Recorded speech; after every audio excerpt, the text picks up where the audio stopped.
Hello दोस्तों, मेरा नाम है सूर्या और आपका स्वागत करता हूं मैं इस YouTube प्लेटफॉर्म में। और हम देखने वाले हैं कि आज हम लोग कंप्यूटर की इस चरण में क्या क्या पढ़ने वाले हैं।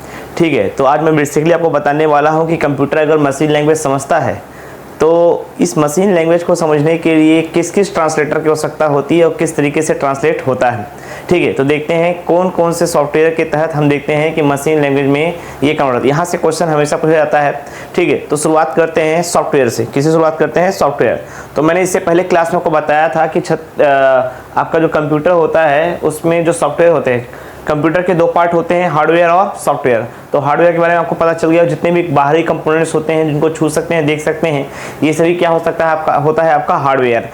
जिससे प्रोग्राम बना होता है वो क्या कहलाएगा आपका सॉफ्टवेयर। इंस्ट्रक्शन मिलकर क्या बनाएंगे प्रोग्राम, और ग्रुप आप प्रोग्राम मिलकर क्या बनाते हैं आपका सॉफ्टवेयर। तो सॉफ्टवेयर को तीन पार्ट में पहले डिवाइड करते हैं।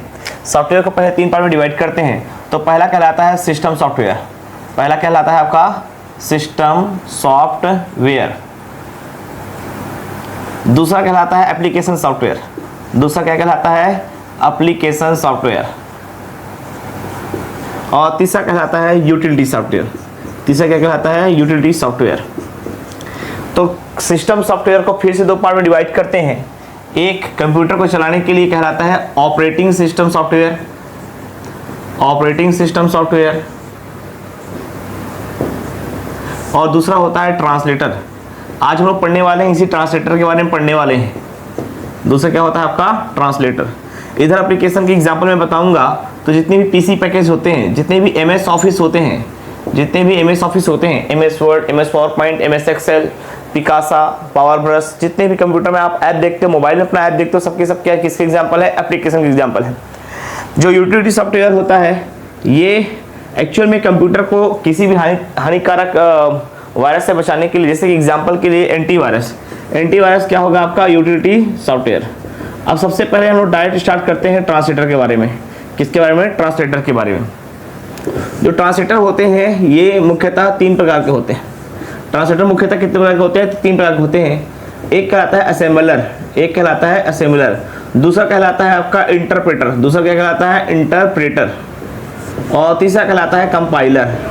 तीसरा क्या कहलाता है? कंपाइलर। पहला कौन सा है? असेंबलर। दूसरा क्या है आपका? इंटरप्रेटर। और तीसरा क्या है? कंपाइलर। ठीक है, अब इसके बाद हम लोग देखते हैं कि इनका काम क्या है। तो बहुत सिंपल तरीके से समझिए कि यूजर ने जिस भी लैंग्वेज का उपयोग करके जो अपना इंस्ट्रक्शन दिया, जो भी अपना इंस्ट्रक्शन दिया, वो एक्चुअल में कहलाता है सोर्स कोड। तो एक्चुअल में क्या कहलाता है? Source code.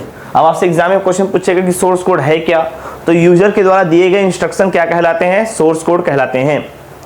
अब मैं कोई भी लैंग्वेज का यूज कर लिया, मैं इंग्लिश का यूज कर लिया, ठीक है, या किसी हाई लेवल लैंग्वेज का यूज कर लिया, हाई लेवल लैंग्वेज का यूज कर लिया, ठीक, कोई भी लैंग्वेज का मैं यूज कर रहा हूँ, जो मेरे द्वारा दिए गए इंस्ट्रक्शन होते हैं, जो यूजर के द्वारा दिए गए क्या होते हैं? इंस्ट्रक्शन होते हैं, ये एक्चुअल में क्या कहलाते हैं? सोर्स कोड कहलाते हैं। लेकिन कंप्यूटर स्टार्टिंग से कौन सी लैंग्वेज को समझ रहा है? मशीन लैंग्वेज को समझता है। तो इस सोर्स कोड को एक ट्रांसलेटर के माध्यम से ट्रांसलेट किया जाता है। एक ट्रांसलेटर के माध्यम से क्या किया जाता है? ट्रांसलेट किया जाता है। मतलब सोर्स कोड ट्रांसलेटर के माध्यम से ट्रांसलेट होने के बाद किस में कन्वर्ट हो जाएगा? ऑब्जेक्ट कोड में कन्वर्ट हो जाएगा। किस में कन्वर्ट हो जाएगा? ऑब्जेक्ट कोड में। और यही ऑब्जेक्ट कोड की बात हो रही है जिसे कंप्यूटर समझता है। मतलब किस लैंग्वेज की बात हो रही है यहाँ पास? मशीन लैंग्वेज की बात हो रही है। किसकी बात हो रही है? Machine language. तो यहाँ पास दो क्वेश्चन आपको याद रखना है। यूजर के द्वारा दिए गए इंस्ट्रक्शन क्या कहलाएंगे? सोर्स कोड कहलाएंगे। और कंप्यूटर किस कोड को समझेगा? तो ऑब्जेक्ट कोड को समझेगा। तो सोर्स कोड को ऑब्जेक्ट कोड में बदलने का काम कौन करेगा? ट्रांसलेटर। और इससे पहले हमने देखा है कि ट्रांसलेटर कितने होते हैं हमारे यहाँ? तो तीन होते हैं। एक क्या होता है आपका? असेंबलर। दूसरा क्या होता है? इंटरप्रेटर। तीसरा क्या होता है आपका? कंपाइलर। ठीक है, अब ये कैसे ट्रांसलेट करते हैं, इनका कार्यविधि कैसा होता है, इसको देखते हैं हम। तब तक आप इसका स्क्रीनशॉट ले लेंगे। ठीक है, चलिए तो देखते हैं कि जो ऑब्जेक्ट कोड्स बदल रहा है, सोर्स कोड जो ऑब्जेक्ट कोड में बदल रहा है वो किस ट्रांसलेटर के माध्यम से बदलता है। तो पहले तो हम देख लेते हैं ट्रांसलेटर। तो ट्रांसलेटर हमारे यहाँ कितने हैं? असेंबलर है। एक कौन सा हो गया हमारे यहाँ? असेंबलर। दूसरा हमारे यहाँ कौन सा हो गया आपका? इंटरप्रेटर। दूसरा हमारे यहाँ कौन सा हो गया? इंटरप्रेटर। और तीसरा हमारे यहाँ क्या हो गया आपका? कंपाइलर। तीसरा क्या हो गया? कंपाइलर। ये तीन हमारे पास क्या हो गया? ट्रांसलेटर हो गए। तीन हमारे पास क्या हो गया जी? ट्रांसलेटर हो गए। अब देखिए ये तो सोर्स कोड होगा और इस सोर्स कोड को किस में बदलेंगे, आपका ऑब्जेक्ट कोड में बदलने का काम लोग कर रहे हैं। यूजर के द्वारा दिए गए सोर्स कोड को, यूजर के द्वारा दिए गए सोर्स कोड को ऑब्जेक्ट कोड में बदलने का काम कौन कर रहे हैं, तो ट्रांसलेटर कर रहे हैं। ठीक, यहां तक आपको समझ में आ गया होगा। सवाल ये उठता है कि सर कंप्यूटर अगर मशीन लैंग्वेज को ही समझता है तो इनमें से क्या सभी ट्रांसलेटर हमारे द्वारा दिए गए निर्देश को मशीन लैंग्वेज में कन्वर्ट करेंगे? जी हाँ, कुछ चीज़ें आपको जानना है। पहला तो मैं बता देता हूँ लैंग्वेज के बारे में। किसके बारे में? लैंग्वेज के बारे में। तो लैंग्वेज जो होते हैं केवल दो प्रकार के होते हैं। लैंग्वेज कितने प्रकार के होते हैं? दो प्रकार के होते हैं। एक होता है लो लेवल लैंग्वेज, एक क्या होता है? Low level language. इसको हिंदी में बोलेंगे आपका निम्न स्तरीय भाषा। क्या बोलेंगे? निम्न स्तरीय भाषा। और ये दो होते हैं, एक होता है मशीन लैंग्वेज और एक होता है असेंबली लैंग्वेज। एक क्या होता है बताइए? मशीन लैंग्वेज, और दूसरा क्या होता है आपका? Assembly language. अब जो हाई लेवल लैंग्वेज की बात करेंगे, किसकी बात करते हैं? हाई लेवल लैंग्वेज की अगर बात करेंगे तो इसके बहुत सारे प्रकार हैं, बहुत सारे इसके क्या होते हैं? प्रकार होते हैं। तो हाई लेवल लैंग्वेज में सी भी आता है, सी प्लस प्लस भी आता है, जावा भी आएगा, डॉट नेट भी आता है, वी डॉट नेट आता है, वी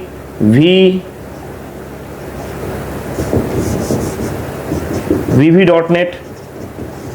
ठीक है, इसके अलावा कोबोल आता है, पास्कल आएगा, पास्कल के अलावा फोर्ट्रॉन आपको याद रखना है। तो इसके बहुत सारे एग्जांपल है, मैं इसकी अलग से क्लास बताऊंगा लैंग्वेज के बारे में। बस यह समझाने के लिए आपको बता रहा हूँ कि एक लो लेवल लैंग्वेज है, एक हाई लेवल लैंग्वेज है। मतलब यूजर अपनी सोर्स कोड जो है दो लैंग्वेज का प्रयोग करके आप दे सकता है, या तो अपनी भाषा को, या तो वो लो लैंग्वेज का प्रयोग करेगा इंस्ट्रक्शन को देने में, या किस लैंग्वेज का प्रयोग करेगा? हाई लेवल लैंग्वेज का प्रयोग करेगा इंस्ट्रक्शन को देने के लिए। तो इनमें से असेंबलर, इंटरप्रेटर और कंपाइलर में से ऐसे कौन कौन से ट्रांसलेटर हैं जो हाई लेवल लैंग्वेज को कन्वर्ट करते हैं मशीन लैंग्वेज में? तीनों का काम मशीन लैंग्वेज में कन्वर्ट करना है। तो याद रखिएगा, नाम के अकॉर्डिंग दिख रहा है कंप्यूटर किस लैंग्वेज को समझेगा? मशीन। तो यहाँ साफ साफ आपको याद रखना है, ये तो टोटली आपका क्या हो जाएगा? आपका मशीन लैंग्वेज हो जाएगा। ये कौन सा लैंग्वेज हो जाएगा? तो मशीन लैंग्वेज। अब ये देखिए असेंबली, यहाँ कौन सा दिख रहा है आपको? असेंबलर, इंटरप्रेटर और कंपाइलर। तो असेंबलर जो होता है, असेंबलर जो होता है एक्चुअली में असेंबली लैंग्वेज को असेंबलर किस में कन्वर्ट करेगा? आपका मशीन लैंग्वेज में कन्वर्ट करेगा। मतलब असेंबलर लो लेवल लैंग्वेज को आपका मशीन लैंग्वेज में कन्वर्ट करता है। अब बच गए इंटरप्रेटर और कंपाइलर। तो इंटरप्रेटर और कंपाइलर जो है ये हाई लेवल लैंग्वेज को किस में कन्वर्ट करते हैं? मशीन लैंग्वेज में कन्वर्ट करते हैं। अब क्वेश्चन आपसे यहां से पूछता है हमेशा कि इंटरप्रेटर और कंपाइलर काम कैसे करते हैं, किस तरीके से इन लोग एक दूसरे मतलब ट्रांसलेट करते हैं, सोर्स कोड को ऑब्जेक्ट कोड में ट्रांसलेट करते हैं। बहुत सिंपल सा जानकारी इसको मैं देना चाहूंगा कि ये जो होते हैं इंटरप्रेटर, ये देखिए हमेशा रखना, जो क्वेश्चन डायरेक्ट उसका आंसर लिख देता हूं। कैसे काम करते हैं, कैसे अनुवाद करते हैं, कैसे ट्रांसलेट करते हैं? तो ये लाइन टू लाइन ट्रांसलेट करेंगे। लाइन टू लाइन मतलब बहुत सारे लाइन है, 100 लाइन है, तो पहले एक लाइन को करेगा, फिर दूसरे लाइन को जाएगा, फिर तीसरे लाइन को जाएगा। और जो ये होता है आपका कंपाइलर, तो 100 लाइन अगर है एक पेज में, ठीक है, तो पूरे पेज को एक साथ क्या कहते हैं, क्या करेगा? आपका ट्रांसलेट करेगा। तो इससे होता क्या है, एक लाइन टू लाइन ट्रांसलेट करने से हमको तुरंत एरर मिल जाता है, और क्या कहते हैं, और इससे क्या कहते हैं, समय की खपत ज़्यादा होती है, समय ज़्यादा लगता है। लाइन टू लाइन आपका जब अनुवाद करेगा तो समय ज़्यादा लगेगा, एक साथ पेज को अनुवाद करने से जो है समय कम लगता है। तो इन दोनों में बेसिक अंतर यही है कि इंटरप्रेटर जो है लाइन टू लाइन किसी भी सोर्स कोड को ऑब्जेक्ट कोड में कन्वर्ट करेगा, और कंपाइलर जो है एक साथ एक पेज वो पूरी तरीके से ट्रांसलेट करेगा। तो ये था क्या, किसके बारे में हमने बात किया? अभी ट्रांसलेटर के बारे में। किसके बारे में बात किया? ट्रांसलेटर के बारे में। मैं फिर से रिवाइज करा रहा हूं आप लोगों को कि हमने देखा पहला सॉफ्टवेयर। तो सॉफ्टवेयर 3 प्रकार के होते हैं। देखिए, एक होता है आपका सिस्टम सॉफ्टवेयर, दूसरा होता है एप्लीकेशन सॉफ्टवेयर, तीसरा होता है आपका यूटिलिटी सॉफ्टवेयर। तो सिस्टम सॉफ्टवेयर जो होते हैं इसको 2 भागों में डिवाइड किया गया है। एक होता है ऑपरेटिंग सिस्टम सॉफ्टवेयर, दूसरा होता है आपका ट्रांसलेटर। तो ऑपरेटिंग सिस्टम सॉफ्टवेयर में बहुत सारी चीजें आते हैं, जैसे डॉस, विंडोज, यूनिक्स, ये सब आते हैं। ठीक है, इसके पूरे वर्जन हम लोग देखेंगे जब पढ़ेंगे सॉफ्टवेयर, सिस्टम सॉफ्टवेयर को डिटेल पढ़ेंगे तब। अभी मैं बता रहा था आपको ट्रांसलेटर के बारे में। तो अब ट्रांसलेटर कितने प्रकार के होते हैं? तो 4 प्रकार के होते हैं। एक होता है असेंबलर, एक होता है इंटरप्रेटर, एक क्या होता है आपका कंपाइलर। तो सबसे पहले तो आपको यह रखना है कि इंटरप्रेटर कंपाइलर क्या करेंगे, तो ये भी जो होते हैं मशीन लैंग्वेज में कन्वर्ट करने का काम करते हैं। किसे? आपके हमारे द्वारा दिए गए निर्देश को। अब हमारे द्वारा जो निर्देश दिए जाते हैं ये 2 लैंग्वेज से होंगे, या तो लो लेवल लैंग्वेज का होगा या किसका होगा, हाई लेवल लैंग्वेज का होगा। कंप्यूटर केवल मशीन लैंग्वेज को समझता है जो 0-1 के फॉर्म में रहता है। किस फॉर्म में रहता है? 0-1 के फॉर्म में रहता है। इसे बाइनरी डिजिट भी कहते हैं, बिट भी कहते हैं, ठीक, मशीन लैंग्वेज भी कहते हैं। इसे ही आपका लो लेवल लैंग्वेज भी है। पहली पीढ़ी की जब कंप्यूटर बनी थी तो मशीन लैंग्वेज का उपयोग किया था। सोचिए उस समय से 1944 से लेकर अभी तक केवल कंप्यूटर एक ही लैंग्वेज को समझता है। वो कौन सा लैंग्वेज है? आपका मशीन लैंग्वेज। तो हम चाहे जिस भी लैंग्वेज का प्रयोग करें, अंततः मशीन लैंग्वेज को ही समझेगा कंप्यूटर। तो उसके लिए क्या आवश्यक होते हैं? ट्रांसलेटर। तो यहाँ पास असेंबली लैंग्वेज को असेंबलर ट्रांसलेट करके किस में बदलेगा? मशीन में कन्वर्ट करेगा। मतलब लो लेवल लैंग्वेज को आपका मशीन लैंग्वेज में कन्वर्ट कौन कर रहा है? असेंबलर। दूसरी चीज में हाई लेवल लैंग्वेज जितने भी है, चाहे सी हो, C++ हो, जावा हो, पास्कल हो, विजुअल बेसिक हो, ठीक है, आपका .NET हो, HTML हो, आपका कोबोल हो, आपका फोर्ट्रान हो, जो भी आपके हाई लेवल लैंग्वेज है उसे इंटरप्रेटर और कंपाइलर के माध्यम से हम ऑब्जेक्ट कोड में कन्वर्ट करते हैं। सोर्स कोड, ऑब्जेक्ट कोड क्या होता है? हमारे द्वारा दिए गए निर्देश क्या कहलाते हैं? तो सोर्स कोड कहलाते हैं। कंप्यूटर किसे समझता है? ऑब्जेक्ट कोड को समझता है, मतलब मशीन लैंग्वेज को समझता है। अब यहाँ पास इंटरप्रेटर और कंपाइलर में अंतर क्या है? तो इंटरप्रेटर जो होता है ये एक एक लाइन को कन्वर्ट करता है, ट्रांसलेट करता है, और कंपाइलर एक साथ कंपाइल करेगा, पूरे पेज को, पूरे प्रोग्राम को एक साथ क्या करेगा? कंपाइल करेगा। तो आई होप ये जो छोटी सी क्लास थी इसमें आपको इंटरप्रेटर, कंपाइलर और असेंबलर के बारे में समझ में आया होगा। इससे हमेशा क्वेश्चन किसी न किसी एग्जाम में पूछा गया है, इसको ध्यान से पढ़िएगा। तो मिलते हैं नेक्स्ट वीडियो के साथ। Thank you so much.